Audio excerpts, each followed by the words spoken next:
हां बटन ते झालं ना की आता सेकंड गेट खाली उतरा आलं तिकडे ते दुसरं गेट आहे बघा सेकंड गेट तिकडून खाली उतरा गाडी तुमची त्याच साईडला आणि तिकडून आपल्याला आता याला जायचं आहे Japanese temple next side Japanese temple golden pagoda आणि ते करून मग हॉटेल हां ड्रायव्हरला करा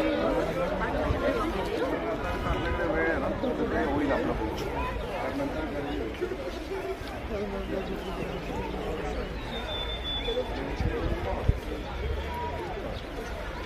हां तिकडून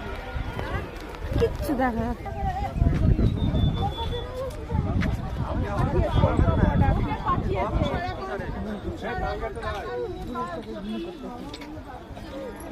तुझं काही काढू का एखादा बरं तू बोला ना नको स्वतःच काढत बसले